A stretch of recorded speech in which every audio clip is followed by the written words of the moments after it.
Hello people, today's Ace game is in my Jagdtiger 8-8 German tank destroyer.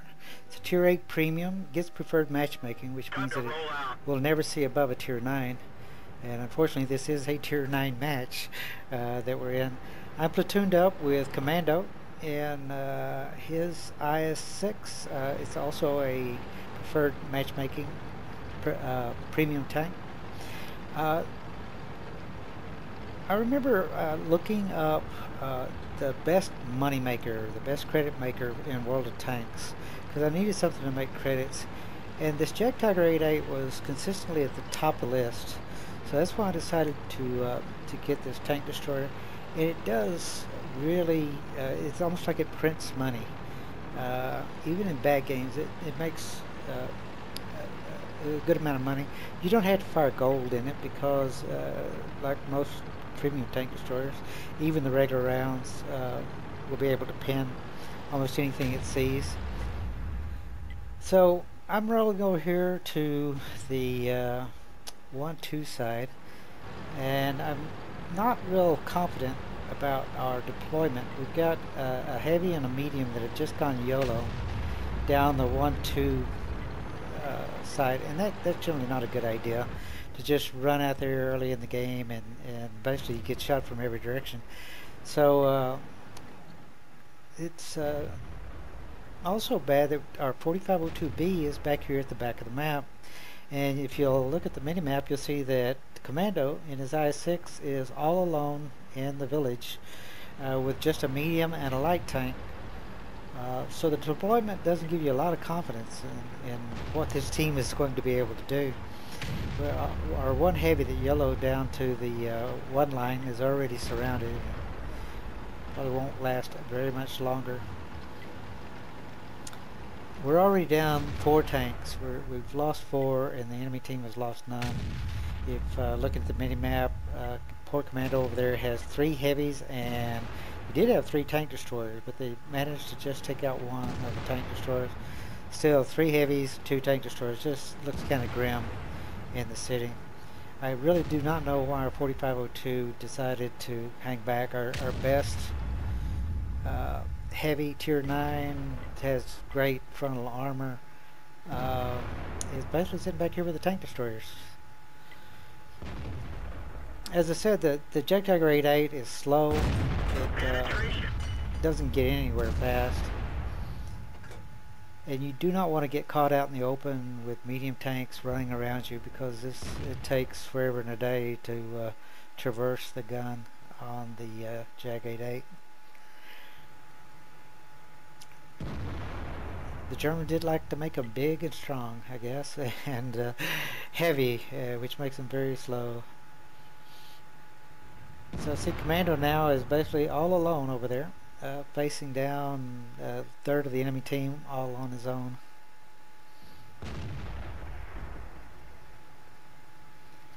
At this point you would think, this is not going to turn out well, this is not going to be an ace. I haven't even managed to get hardly any shots in. I did get 1 damaging shot to a medium tank out there.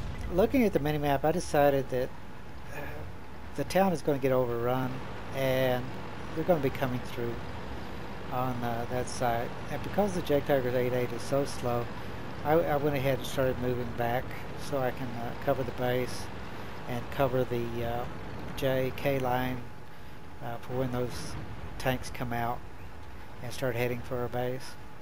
It's still a pretty close game though. It's 6-7. We are down 2 heavies already, and 2 of our tank destroyers.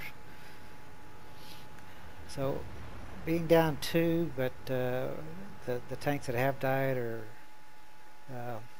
doesn't look real good, because now we have 1 heavy tank against their 5, and we know that most of them are going to be coming through the town. You really have to hand it to Commando though. The job that he did over there, slowing them down, coming through the town, well, it was pretty amazing how long he held out against all of those tanks on that side. So I went back over here to set up and just waiting for them to come out. Something you find you do in a Jagdtiger 8-8 a lot is wait for them to come to you. It just takes too long to traverse, and as I said, you don't want to be caught out in the open. our artillery is making a run for it. Hopefully he'll make it over here before the mad surge of enemy tanks starts coming out.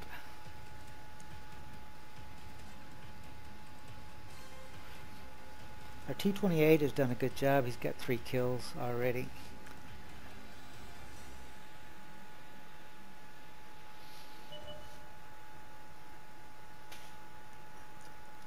And here comes my first target of opportunity at 4502A. So aim in. When he came down the hill, he flattened out the upper plate, so managed to get a pinning through the upper plate on that 4502. You're about to see one of the strengths of the Jagdtiger 8.8, and that's this very strong frontal armor.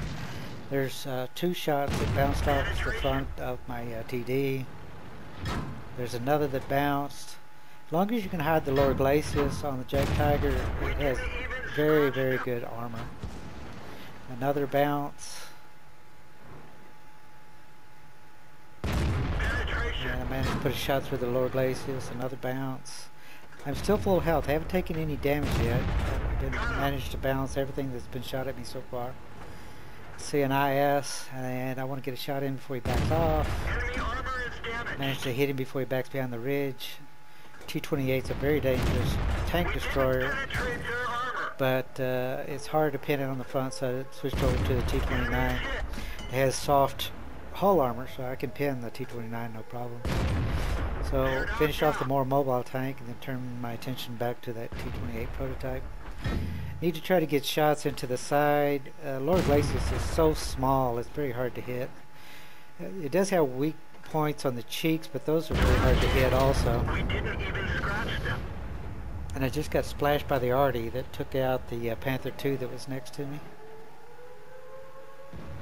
So finally get some side shots into the T-28, and now I can just finish him off.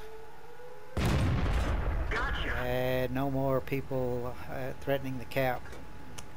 So turn my attention back to the front. I see both our T-28 and our Roomba over here are full health. They haven't taken any damage yet, and I just took a big hit. But now I'm getting fired at by a Tier 9 Conqueror, so that's quite a bit different than being shot at by a Tier 7 T-29 or a Tier 8 IS. Or, Tier 7 IS, that is. Tier 8 T-28 prototype. I managed to bounce all those, but Tier 9s is a little bit more difficult to pin. As good as the armor is, it's not going to bounce a lot of Tier 9 tanks. So trying to get shots into the Conqueror.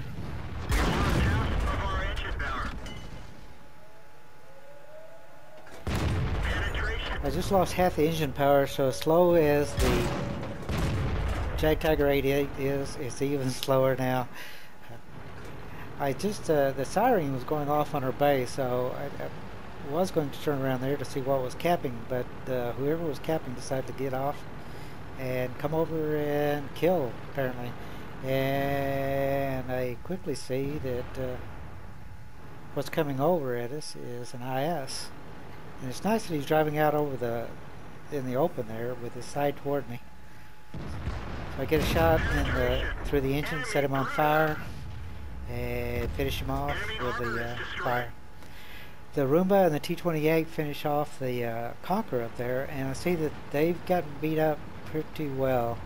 The Roomba's down to 36 hit points. The T-28 is down to about half of his hit points. The only thing we have left now, though, is the artillery, so no big worries. Pretty sure that the artillery is going to be back on the AB line, but as slow as I am, I'm going to basically stick toward the middle of the map until I see where people are going. I'm pretty sure that I am not going to get a shot into anything, because right now my top speed is about 7-8 kilometers trying to go up this slight incline here, so I'm getting nowhere fast.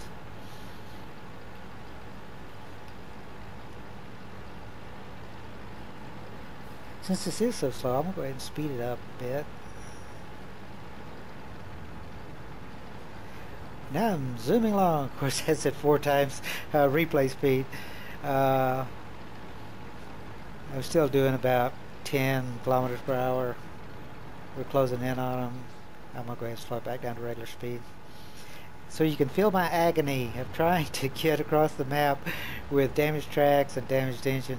But once I get started downhill, I'm doing a whopping 25, 26, 28 kilometers per hour.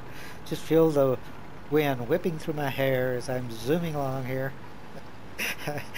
So I know I'm not going to get any shots. Our guys, Roomba is searching over in the A1 corner.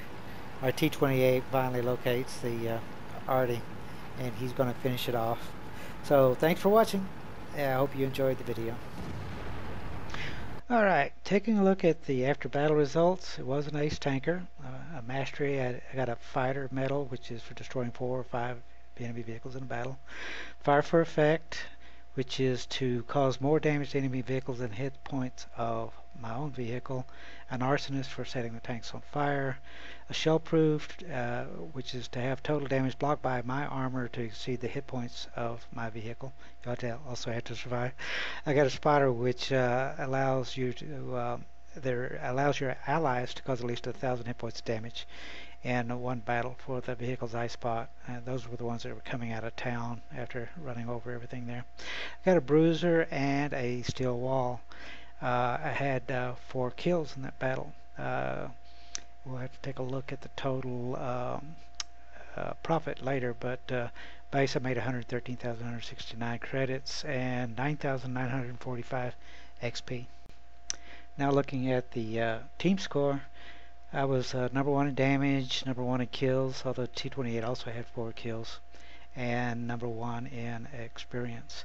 On the details, I had 21 shots fired, 17 direct hits, 13 pins. I did 3,111 damage. 1385 of that was from a distance of more than 300 meters. Hits received, I received 3 penetrations. I bounced 8 shells. Hits received from splash, it was 1. The damage blocked by my armor was 2,560. I damaged 6 vehicles, destroyed 4. Damage upon detecting 1,671. Base capture points, base defense points was 23. And distance travel really doesn't matter. I didn't get there very fast wherever I went. And then the also important, how much money did I make? With premium, I had 113,169 silver. After repairs and replacing ammunition, I made a profit of 99,319 credits. Base XP with premium, I received 1,989 with 99 free XP. It was a times 5 day, so that's how come it wound up being such a massive XP gain. With a bonus of 198 for the premium vehicle, I received a total of 10,143 XP and 495 free XP. Thanks for watching, and I appreciate any feedback on the video.